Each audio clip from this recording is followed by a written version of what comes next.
Thanks for listening to the Farmers Weekly podcast. Do remember you can subscribe to Farmers Weekly magazine and get all the latest news, views and market prices by visiting fwi.co.uk.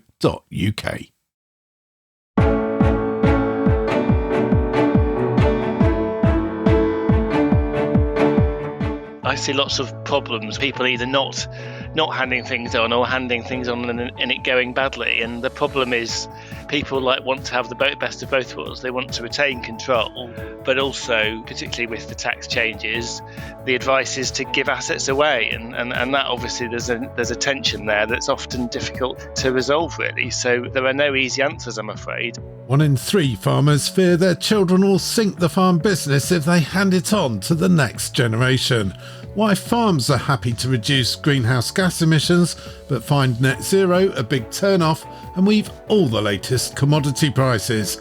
Welcome to the Farmers Weekly podcast. I'm Johann. I'm Louise Impey. And I'm Hugh Broom. All that and more coming up, but first, dairy farmers supplying Muller-owned Yew Dairy in Lancashire were forced to dump thousands of litres of milk after a major breakdown at the company's Skelmersdale factory halted collections for more than a week. Significant processing challenges are being felt right across the UK dairy industry this spring, with a glut of milk caused by favourable weather, healthy milk prices and the best milk to feed price ratio in 20 years. Here's NFU Dairy Board Chairman Paul Tompkins. One of the benefits of having drying facilities in the UK is that in times when there is increased production, we're able to turn milk into a powder and then sell it at other times of the year. So that's why that sort of infrastructure is really important. So Yew is a milk drying plant or evaporator based in the northwest of England. Now, Yew have recently been purchased by Muller, and those Yew suppliers are currently being enveloped into the Muller family. But like you said, a couple of weeks ago, unfortunately, there was a factory breakdown, and these happen. This isn't just unique to Yew. It certainly happens on my farm anyway. So I guess it will happen in factories across the country. Just the timing was the reason that we felt it more acutely. But it did result in the evaporator having to be repaired for a couple of days. That meant that milk was left on farm, and also that there was some logistical issues in then kind of catching up before Easter. But the good news is that we have been reassured that the plant was up and running again before Easter and continues to be operating successfully now. So that's good. The backlog has gone. What has been disheartening to see, and I guess, I say that from a farmer perspective, look, milk is a valued food product, but it also, to me, represents a lot of hard work and effort. So any images of it being either directed to AD, which has been happening in processes, not other than Muller and Yew, or indeed discarded, is really difficult to see. But it has happened in very unusual circumstances. The good news is that those farmers that are affected should have been pre-notified. I have learned of some examples where that didn't always happen before the collection was due, and that's something that I am picking up with the processors concerned.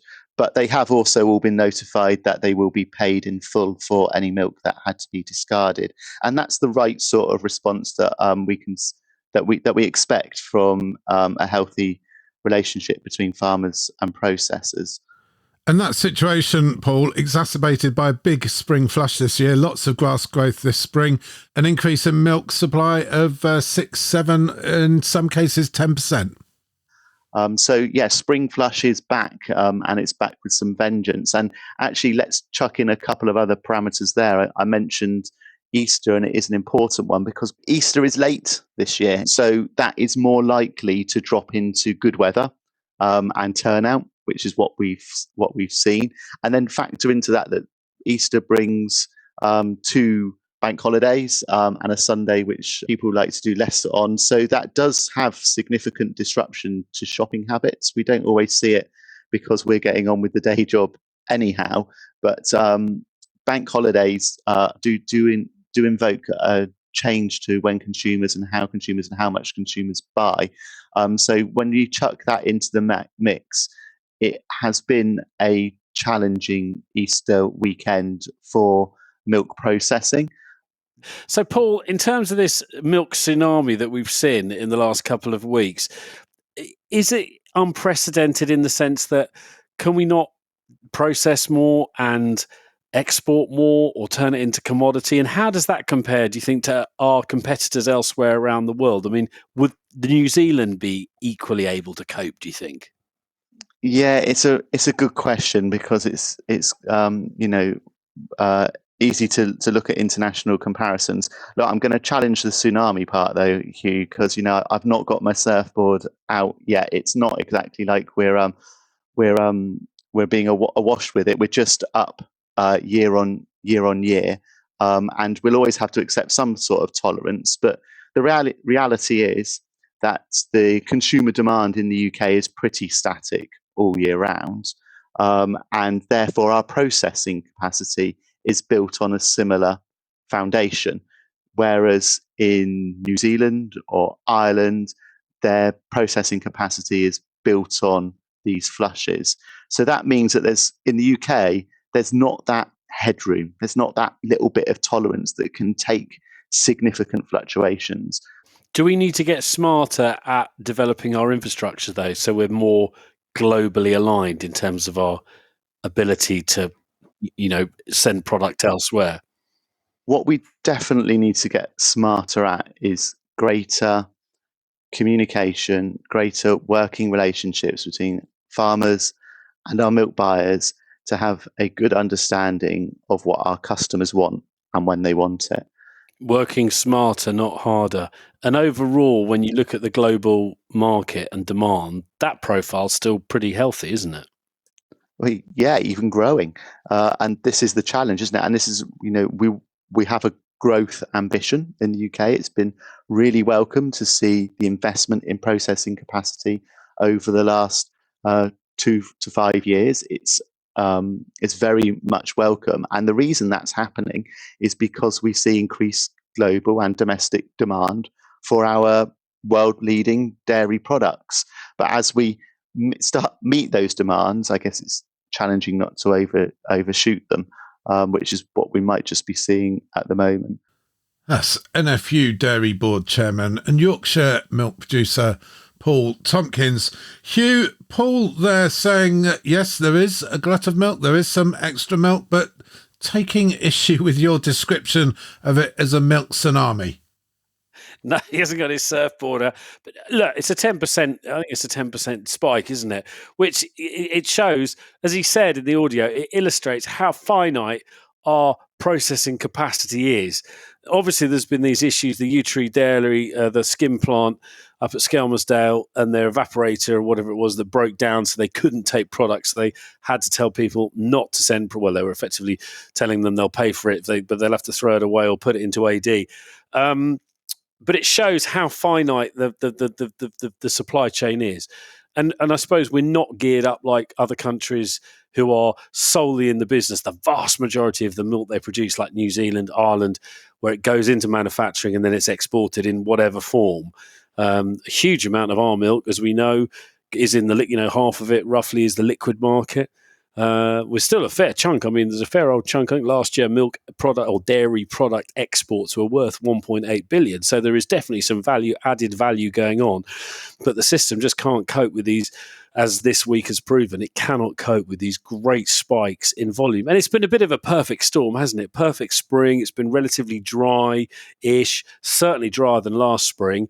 The grass is on. The cows went out in reasonable time. Feed prices are low, etc., etc. So there's an incentive, or has been an incentive, to produce. And Louise, milk, of course, being a perishable product, it's not like your arable sector where if the market won't stand it, you can just keep the grain in the shed for another few months until things improve. Yeah, that's right. Yeah, I am a bit out of my comfort zone on this one. But one of the things that really occurred to me this week as I was sort of watching this situation unfold is that it just shows how important good communication is. So some of these farmers were saying, we haven't heard anything from our processor. We don't know what's going on. They haven't collected our milk.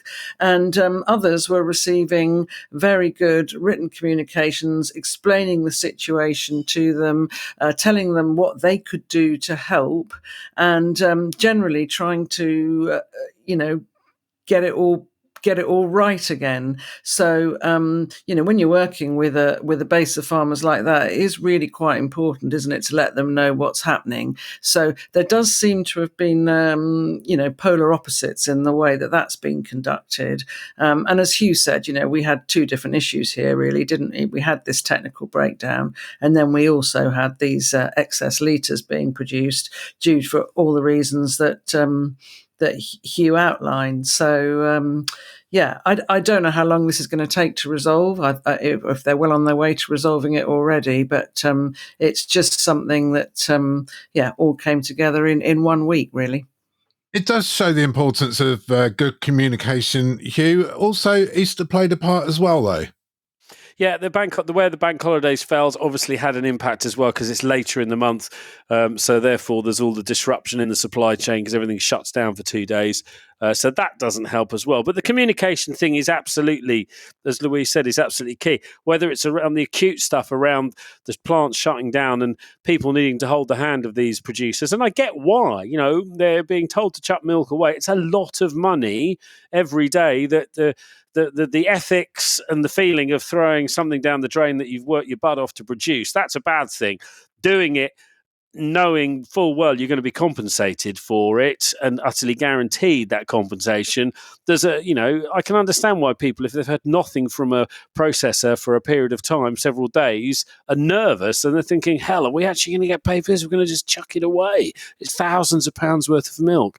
But I think long term, it's looking at, I suppose, the industry getting away from, it's really tricky to get away from these troughs and peaks, isn't it? Because there's always going to be a seasonality where you graze cows, so on and so forth. Some cows are inside, so they're more of a flatline production.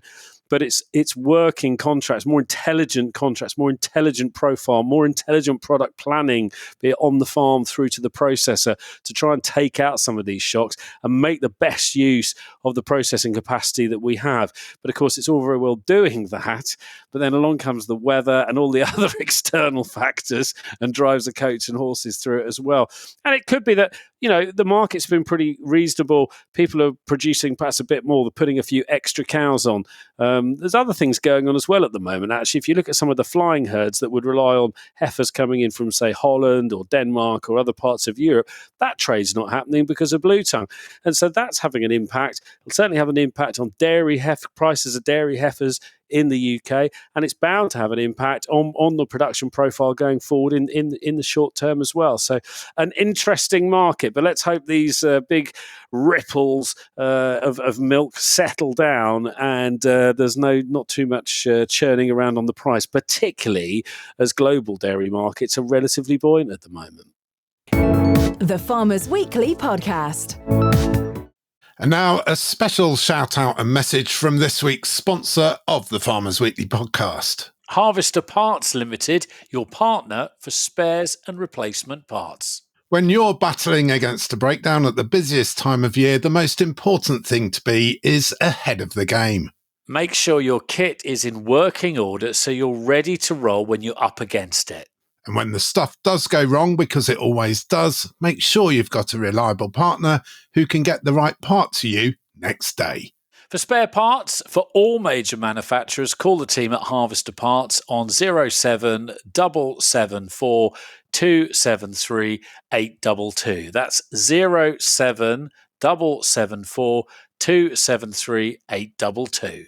Or simply visit www.harvesterpartslimited.co.uk. That's harvesterpartsltd.co.uk for a calmer, more productive harvest. The Farmers Weekly Podcast. Now, as you heard at the start of the podcast, 1 in 3 farmers fear their children will sink the farm business if they hand it on to the next generation. And 42% say they're concerned that their children may sell off the family farm altogether. Those are the deep concerns uncovered in a survey by solicitors Shakespeare Martineau. Here's Andrew Wilkinson, their head of inheritance disputes.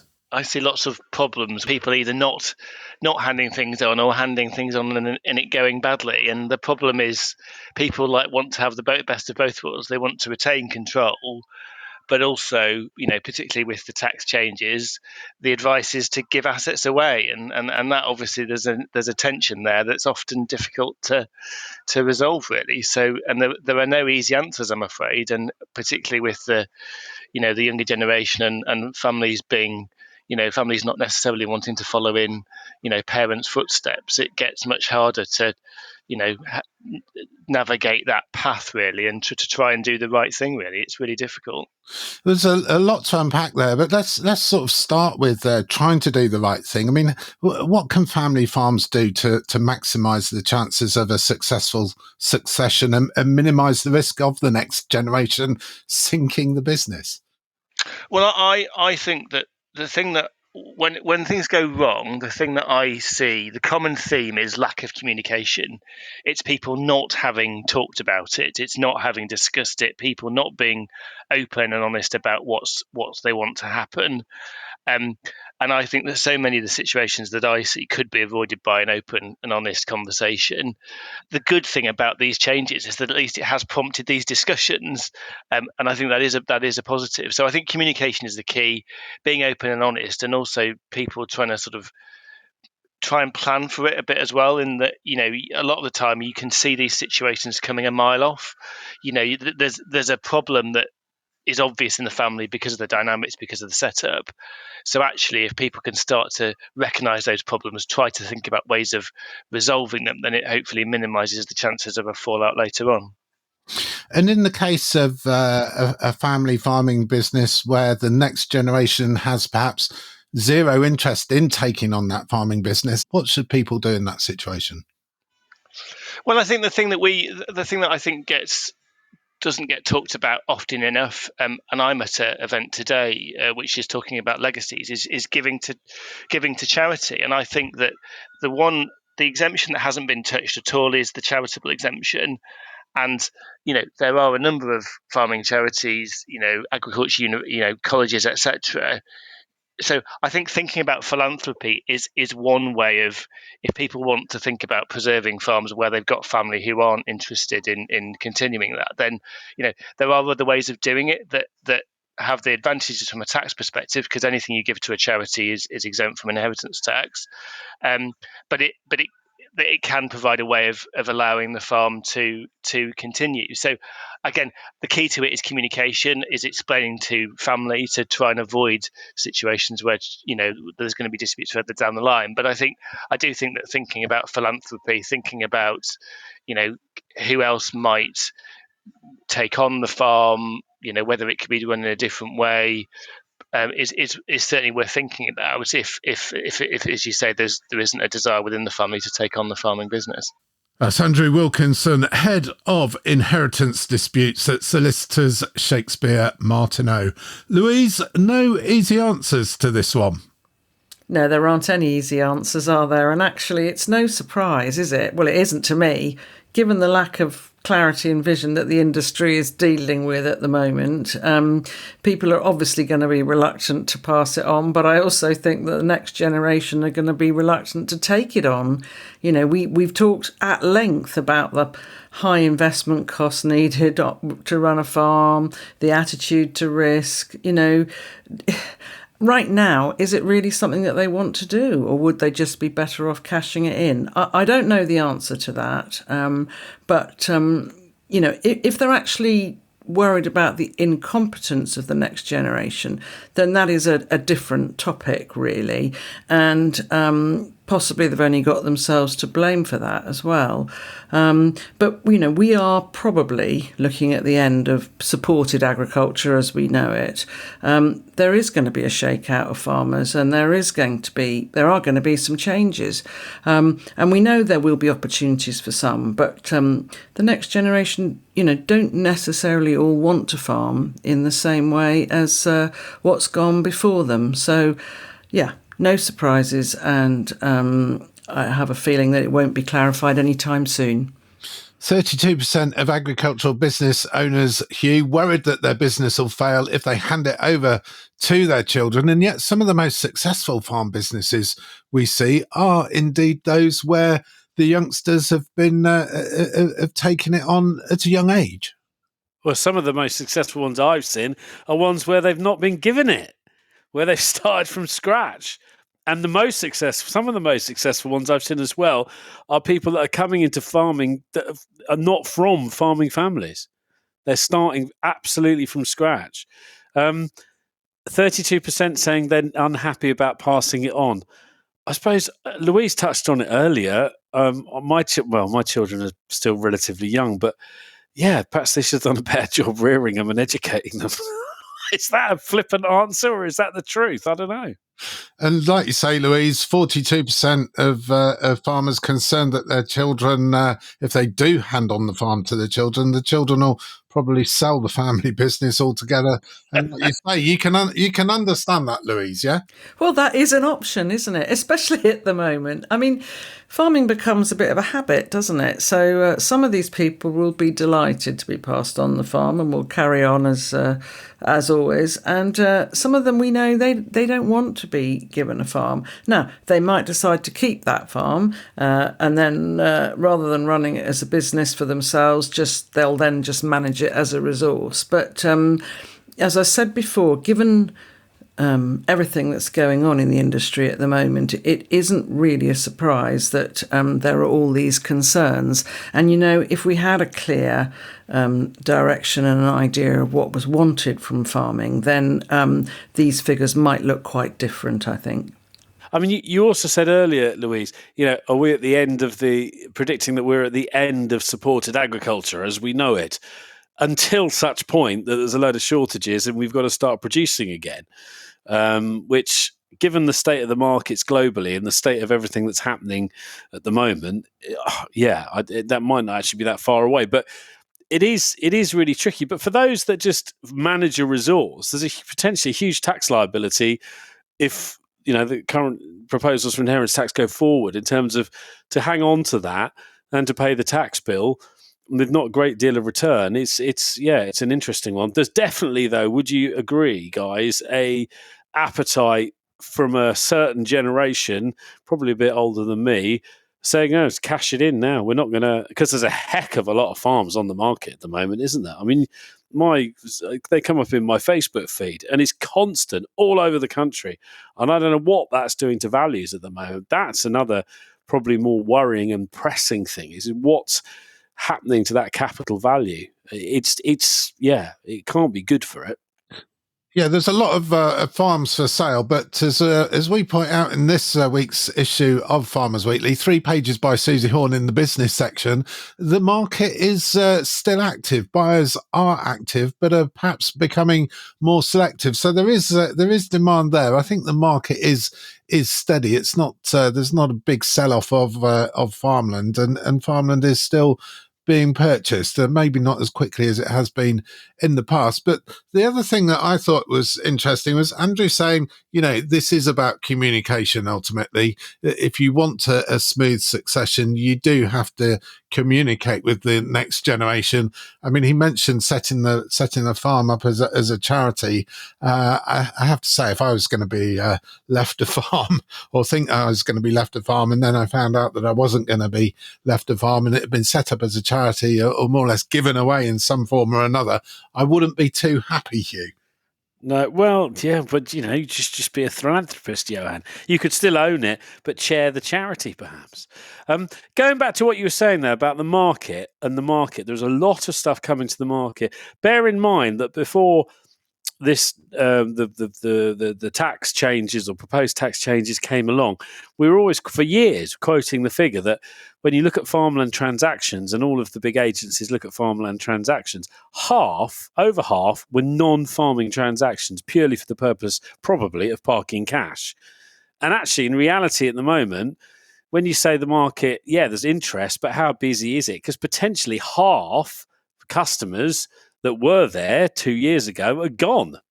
So it is a worry in terms of what impact that will have on capital values.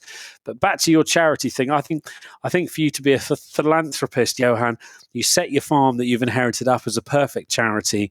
You don't take anything from it. You just live and sleep well in knowing in the being that it's giving someone opportunity going forward. Perhaps a young farmer coming in, Johann, you could do it like that. The Farmers Weekly Podcast. Transition Live on Thursday the 8th of May at the University of Leeds Farm. Tickets are available now. Simply search online Farmers Weekly Transition Live. The Farmers Weekly Podcast. You're listening to the Farmers Weekly podcast. Welcome along wherever you're listening to us from. You can email us podcast@fwi.co.uk. And if you're in the UK itself, you can message us by texting the word farm followed by your message to 88440. Messages this week, Louise?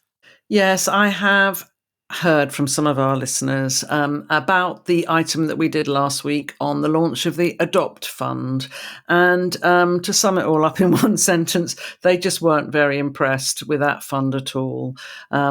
They are telling me that that's just jobs for the boys, and that until the government sorts out the inheritance tax issues, they've really got no interest whatsoever in engaging with the government and being bogged down in more regulation that they say always comes with these schemes. So accusations here that the government's just rearranging the deck chairs and it's not really committed to farming in the way that they would like it to be. So there you go.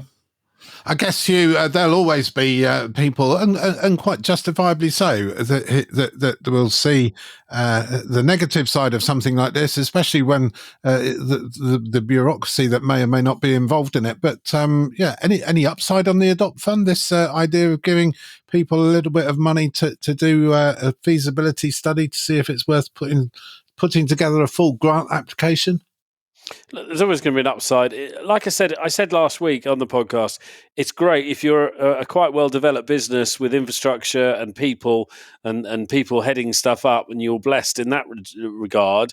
Then yes, you've got the infrastructure to be able to do it, and they're not wrong what they say. And I said as well, the red tape here is pretty heavy. So this is nice headlines. Let's not beat around the bush. This is lovely headlines.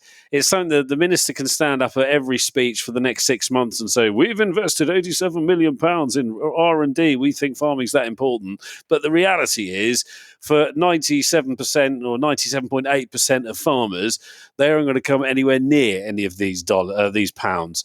They're just going to be, doing their thing with companies, and it's worthwhile, but it's limited. It's very limited.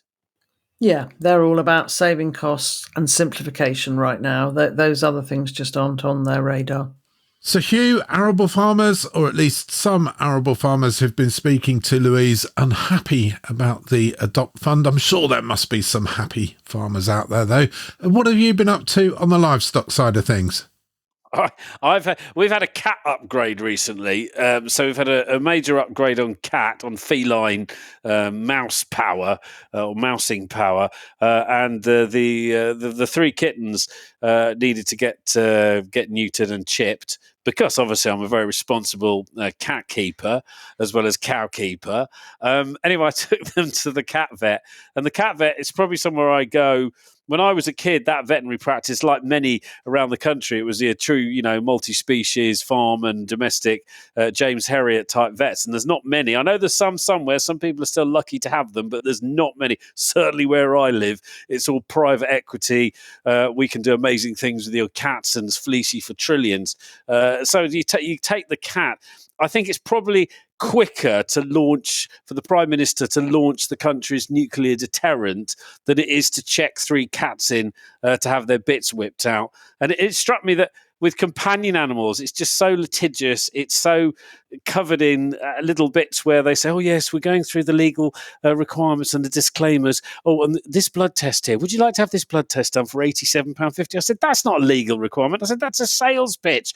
And then we got to the bit where, do you want lampshades around their heads so they can't chew their stitches? Or do you want lycra cat costumes at 25 quid, 25 quid a pop? I said, that's 75 quid on cat lycra. I said, it's just ridiculous. I remember coming here 40 years ago when I was a kid to have cats neutered, and they didn't have cat lycra then. So, yeah, it got me thinking. It's like when the vet comes to castrate an animal on the farm, you don't have to sign a disclaimer, but it's just a reflection of the litigious, profit-driven vet world that is domestic animals now. Needless to say, the cats had a wonderful day at the vet and came home without their bits, and they're now recovering. But yeah, it just wasted so much time.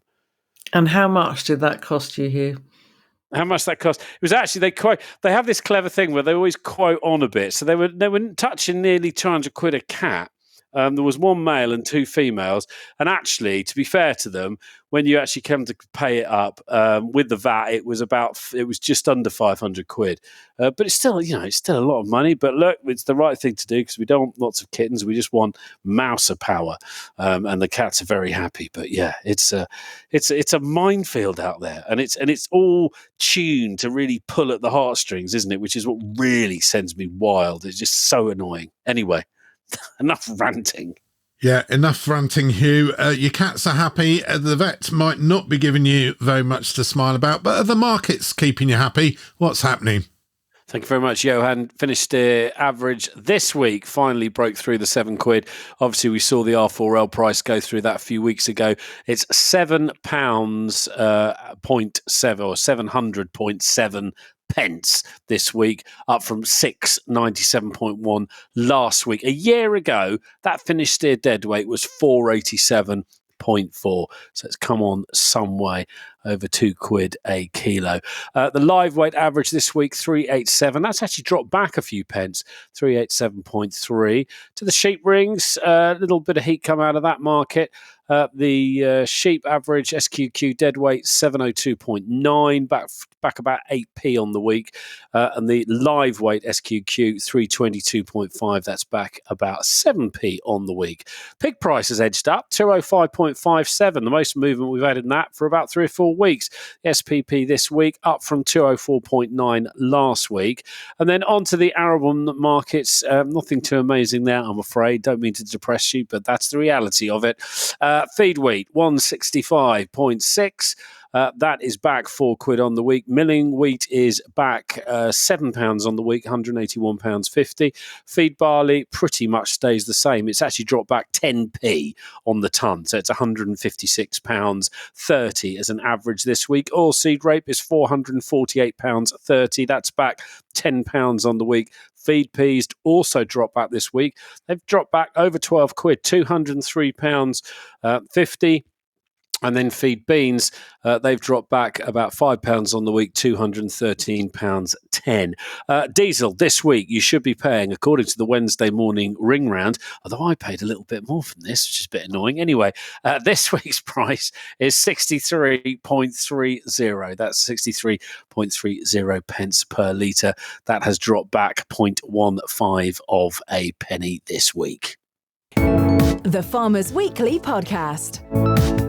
Now, a citizens' jury of UK farmers has unanimously agreed that growers and livestock producers should play their part in combating climate change, but they warn that net zero is a big turn-off and say farmers should be more involved in government policy making when it comes to reducing emissions.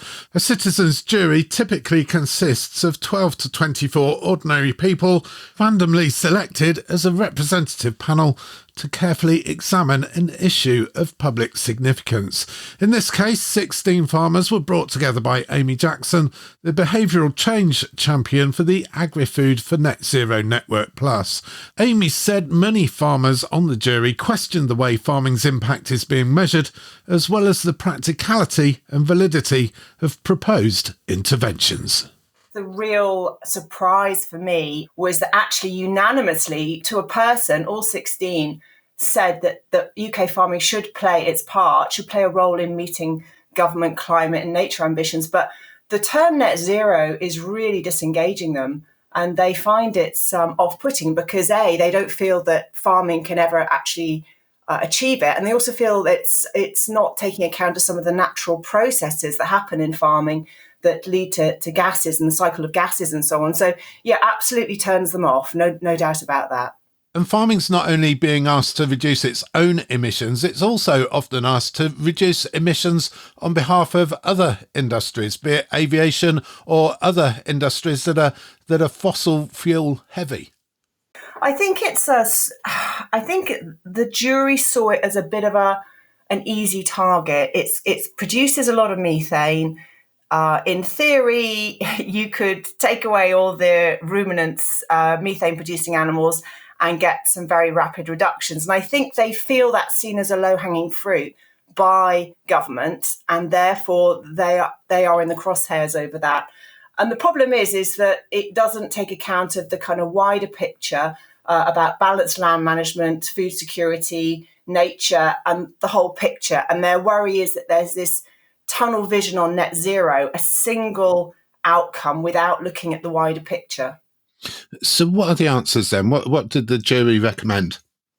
Well, again, it was really surprising. They want to play a role. They are really keen to play a role, but they need to be included in that discussion. And this again is sort of brought me back to ideas of conflict management and conflict resolution. Is you get these two polarized views where people are digging in on their view and saying, I'm not going to shift. This is my view. This is the science supporting it. You're wrong. I'm right.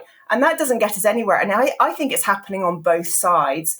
Whereas actually underneath that, there is common ground in terms of, they absolutely believe that because they are the land managers. I mean, in fact, the jury of 16 people worked out they had 440 years collectively of experience combined. So they have the experience, they have the knowledge, they just want to be given a chance to contribute to the debate. So it's all about bringing them into the discussion, co-designing solutions. And we've heard that term co-design from the Secretary of State. So they really want to co-design solutions and work with government, but they don't feel they're getting that opportunity to do it at the moment. So it's about bringing them into the system and letting them help solve the problem.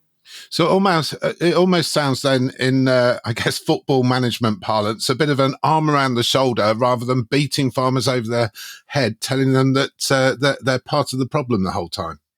Yeah, and it does feel like it's a very top-down approach at the moment. There's lots of people who are very, very bright, sitting, calculating how to reduce emissions and what everybody needs to do. And it's like moving chess pieces around the board. But what they're missing out on is the fact that we're dealing with people who have knowledge and can contribute if they are engaged in the right way. So it's actually a bit of an own goal at the moment that they're not looking at engaging farmers better. And something interesting that came out during the witness hearings was we heard from Scotland, Martin Kennedy, the former NFUS president, about some of the initiatives that they have in Scotland around co-design and making sure farmers are part of the decision-making and implementation of policy. And the jury really responded to that and thought that there was plenty of opportunity to do more of that in England. So I think, again, engaging them in the right way will produce results for everybody. Brilliant. Could we? That's lovely. And I'll speak to I just briefly saw the emails that you sent out.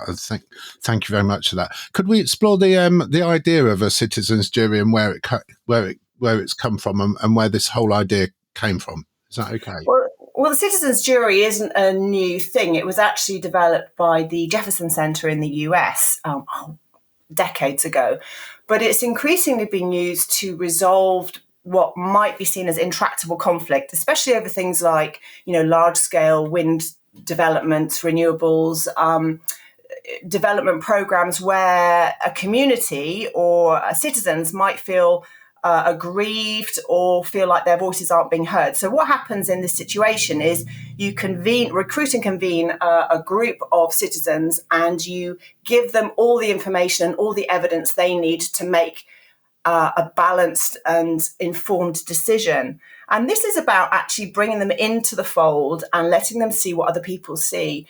And surprisingly, it has really good results in terms of bringing to light some things that others haven't considered, of allowing people to understand some of the challenges that the people making those decisions are facing.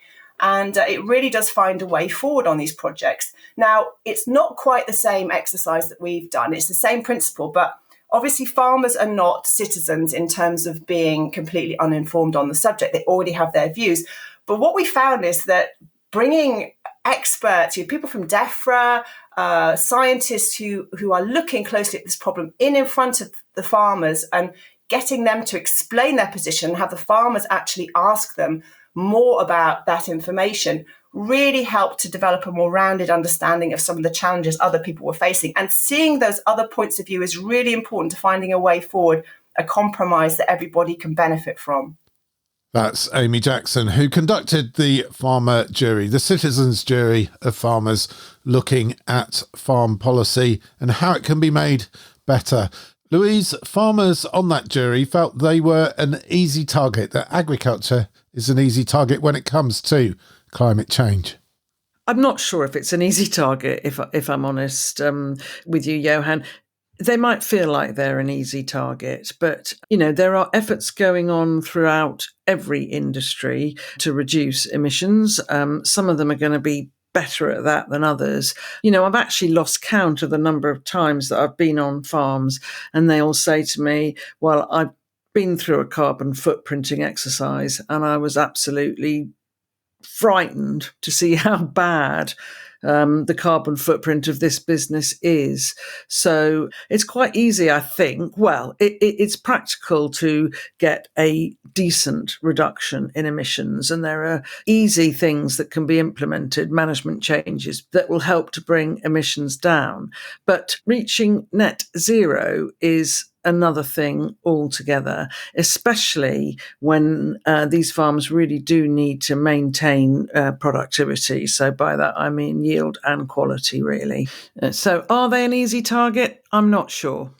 Hugh, Louise, obviously a lot of arable experience there. You guys, in terms of ruminant production, beef production, do you feel the same way? Do we feel the same?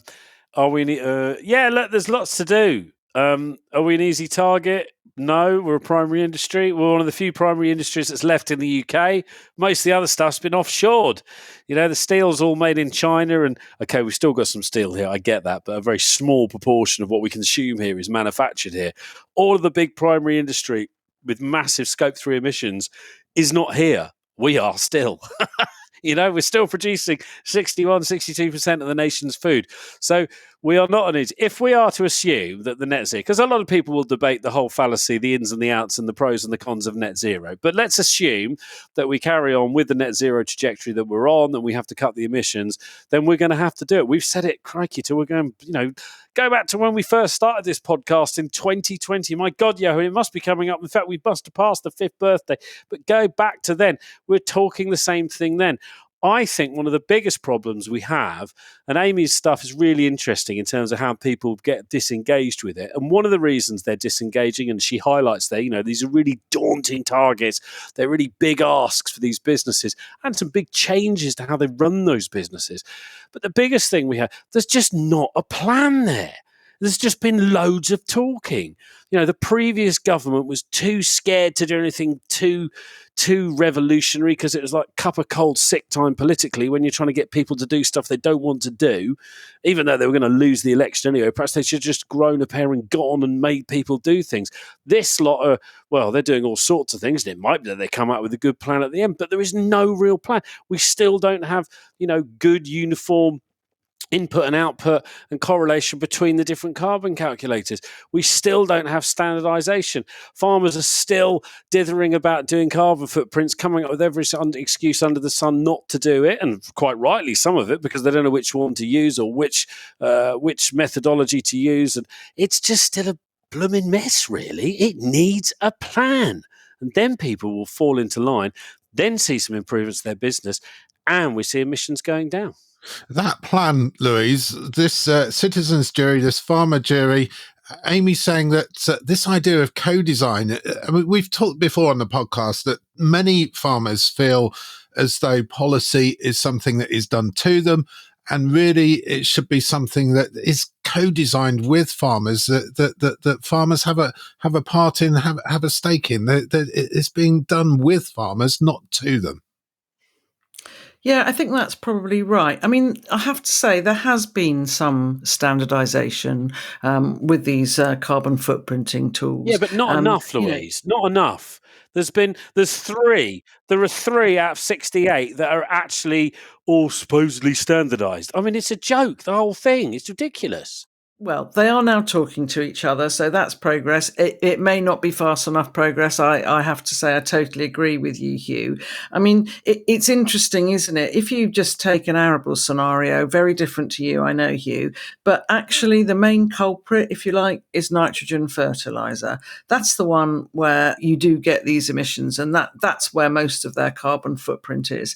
And, you know, there is quite a lot of work going on improving the efficiency of using different types of nitrogen products, targeting the use, using SAP analysis, little and often applications, and so on and so forth. So that is an area where there is work ongoing, and we have now got some more, if you like, climate-friendly fertilizers which are being tested and in the system. Is it enough? No, it probably isn't. And yes, quite a lot of time probably has been wasted. So, yeah, but it is a difficult task, and it is no wonder that people are asking whether it's even achievable. And I don't know the answers to that.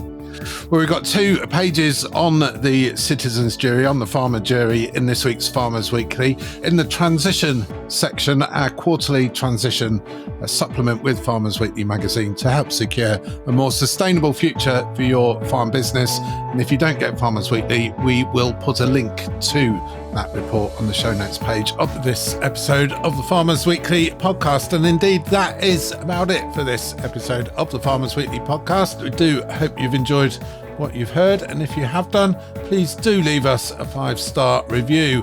We'll be back next week with all the news, views and analysis of everything that's great about UK agriculture.